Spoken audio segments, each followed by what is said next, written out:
കൂടെ ഒരുപാട് പേരുണ്ടായിട്ടും ഒറ്റപ്പെടൽ അനുഭവിക്കുന്നവരാണോ നിങ്ങൾ? നിങ്ങൾ ചിലർക്കെങ്കിലും അങ്ങനെ ഒരു അനുഭവം ഉണ്ടായിട്ടുണ്ടാവും അല്ലേ? നിങ്ങൾക്ക് അറിയാവുന്ന ആൾക്കാരിലും ഇത്തരം അനുഭവങ്ങൾ നിങ്ങൾ കണ്ടിട്ടുണ്ടാവും. അങ്ങനെയുള്ളവരിലേക്ക് ഈ വീഡിയോ എത്തിക്കാൻ ശ്രമിക്കുക.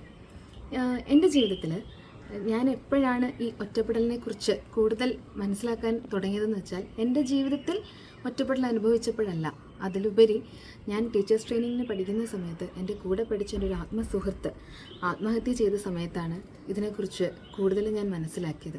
ഒരുപക്ഷെ അവൾ ആത്മഹത്യയ്ക്ക് തയ്യാറെടുക്കുന്ന ആ ദിവസം എനിക്കൊരു മെസ്സേജ് അയച്ചിരുന്നു. എൻ്റെ തിരക്ക് മൂലവും ഞാൻ ഇച്ചിരി ഉള്ളിലേക്കുള്ളൊരു പ്രദേശത്തിലായിരുന്നതുകൊണ്ടും എനിക്കതിന് റിപ്ലൈ കൊടുക്കാനോ അവൾ പറഞ്ഞ കാര്യം എനിക്ക് ചെയ്യാനോ സാധിച്ചിട്ടുണ്ടായിരുന്നില്ല.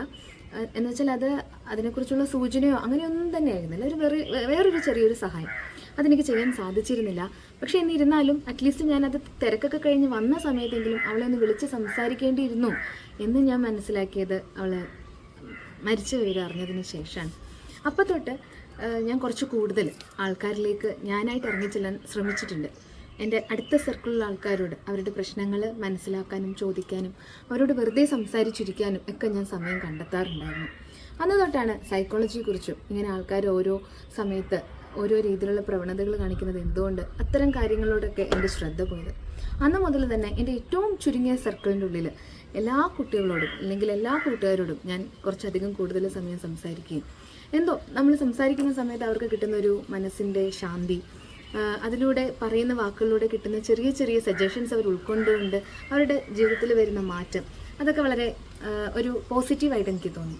പയ്യെ ഈ ഒരു ചെറിയ സർക്കിൾ ഒരിച്ചിരി വികസിച്ചു. എന്തൊരു കാര്യത്തിനും എന്നെ വിളിക്കുന്ന കൂട്ടുകാർ, എന്നെ അറിയുന്നവർ, അവരുടെ ഏറ്റവും അടുത്ത സർക്കിളിലേക്ക് എൻ്റെ നമ്പർ പാസ് ചെയ്ത് കൊടുക്കുകയും അവരെങ്ങനെ വിളിക്കുകയും അങ്ങനെയൊക്കെ ഉണ്ടായി. എന്നോട് എല്ലാവരും ചോദിക്കും, എപ്പോഴും എങ്ങനെ ചിരിച്ചുകൊണ്ടിരിക്കുന്നത്, എപ്പോഴും എങ്ങനെയാണ് ചിരിച്ചുകൊണ്ടിരിക്കുന്നത്? നമ്മളാണ് തീരുമാനിക്കേണ്ടത് ചിരിക്കണോ കരയണോ എന്നുള്ളത്. നമ്മുടെ മുന്നിൽ ഒരാൾ വരുന്നത്, ഇപ്പോൾ നമുക്ക് എപ്പോഴും നമ്മുടെ പ്രശ്നങ്ങൾ വലുതായി കാണുന്നതുകൊണ്ടാണ് മറ്റുള്ളവരുടെ പ്രശ്നത്തെക്കുറിച്ച് ചിന്തിക്കാതെ നമ്മുടെ ജീവിതം എന്താ ഇങ്ങനെ എന്നുള്ളൊരു നെഗറ്റീവ് മൈൻഡിലേക്ക് നമ്മൾ പോകുന്നത്.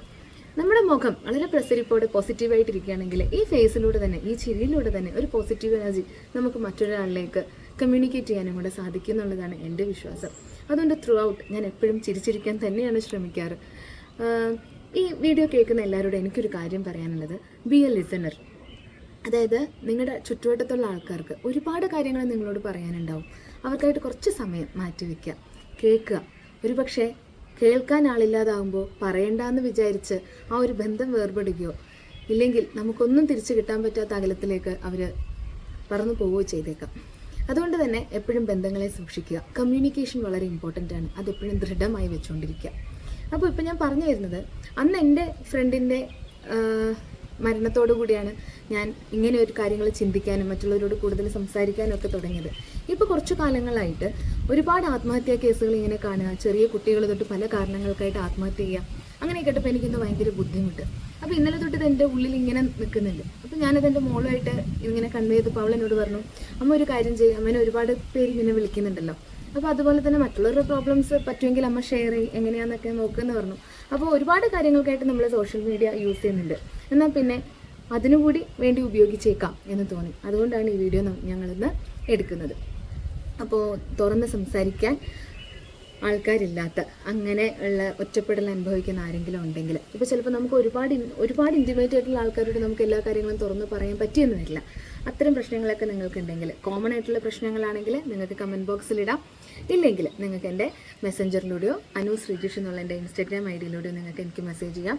നിങ്ങളുടെ പേഴ്സണൽ ഡീറ്റെയിൽസോ അങ്ങനെയൊന്നും ഇല്ലാതെ കോമൺ ആയിട്ടുള്ള ഈ പ്രശ്നങ്ങളാണെങ്കിൽ തീർച്ചയായിട്ടും അതിനെക്കുറിച്ച് മറ്റൊരു വീഡിയോ ചെയ്ത് ആ പ്രശ്നം അനുഭവിക്കുന്നവർക്ക് ഒരു ചെറിയൊരു റിലീഫ് ഉണ്ടാവുന്ന രീതിയിലേക്ക് അത് ആവട്ടെ എന്നുള്ളതാണ് ഞങ്ങൾ ആഗ്രഹിക്കുന്നത്. നിങ്ങൾക്ക് സാധിക്കുന്നവർക്കൊക്കെ നിങ്ങൾ ചാനൽ ഷെയർ ചെയ്യാം. അതോടൊപ്പം മറ്റൊരു കാര്യം കൂടെ എനിക്ക് പറയാനുണ്ട്. കമ്മ്യൂണിക്കേഷൻ, അതാണ് നമ്മുടെ ജീവിതത്തിൽ തന്നെ ഏറ്റവും പ്രധാനപ്പെട്ട ഒരു കാര്യം. നിങ്ങൾക്ക് തോന്നുന്നത് തെറ്റിദ്ധാരണയായിക്കോട്ടെ, നിങ്ങൾക്ക് തോന്നുന്നത് ദേഷ്യമായിക്കോട്ടെ, സന്തോഷമായിക്കോട്ടെ, സങ്കടമായിക്കോട്ടെ, ചുറ്റുമുള്ള ആൾക്കാരോട് അത് പ്രകടിപ്പിക്കുക, കമ്മ്യൂണിക്കേറ്റ് ചെയ്തുകൊണ്ടേയിരിക്കുക. ഏത് രണ്ട് വ്യക്തികൾ തമ്മിലാണോ കമ്മ്യൂണിക്കേഷൻ ഇല്ലാതാവുന്നത് അവിടെയാണ് പ്രശ്നങ്ങൾ വലിയ രൂക്ഷമായി കണ്ടിട്ടുള്ളത്. സാധാരണഗതിയിൽ എന്നെ വിളിച്ച് സംസാരിക്കുന്ന ആൾക്കാർ നോർമലി ഈ കുട്ടികൾ, പാരൻറ്റിങ്ങിനെ കുറിച്ചാണ്.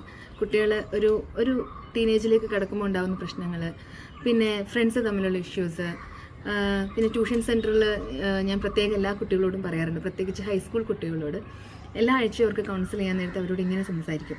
അപ്പോൾ ഞാൻ പറയണ്ടേ, നിങ്ങൾക്ക് ആരോടെങ്കിലും ഒരു അടുപ്പം തോന്നുകയാണെങ്കിൽ അത് നിങ്ങൾ വീട്ടിലുള്ള നിങ്ങൾക്ക് ഏറ്റവും വേണ്ടപ്പെട്ടവരോട് പറയാം. ഇനിയിപ്പോൾ അത് ആരും ഇല്ലെങ്കിൽ നിങ്ങൾ എന്നോട് പറയാം.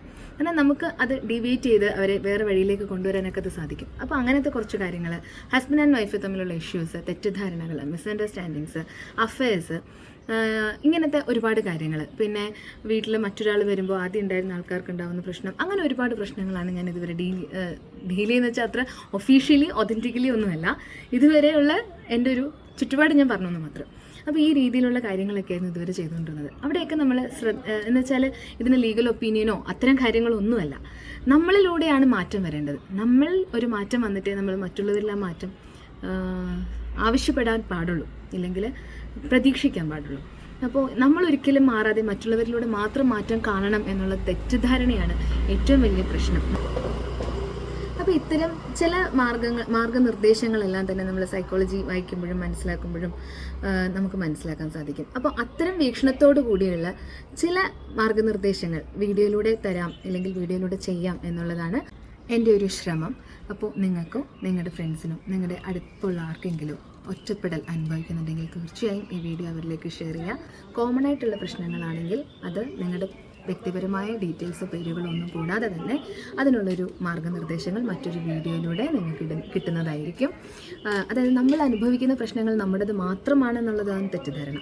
ഒരുപാട് പേർക്ക് പ്രശ്നങ്ങളുണ്ട്, അതുകൊണ്ട് തന്നെ അതിലൊന്നും ഒരു മടി കാണിക്കേണ്ട, തുറന്ന് സംസാരിക്കുക. അത് വളരെ ഇമ്പോർട്ടൻ്റ് ആയിട്ടുള്ളൊരു തിങ്ങാണ്. ചുറ്റും നിങ്ങൾക്ക് ആരും സംസാരിക്കാനില്ലെങ്കിൽ തീർച്ചയായും അതിനായൊരു സമയം ഞാൻ കണ്ടെത്തും. നമ്മുടെ ചെറിയൊരു ഇനീഷ്യേറ്റീവ് മറ്റുള്ളവരിലേക്ക് വലിയ രീതിയിലുള്ള മാറ്റം സൃഷ്ടിക്കാൻ സാധിക്കുമെങ്കിൽ അതാണ് നല്ലത്. അപ്പോൾ see you on next video. Until that time, it's bye bye from Anu Srijesh.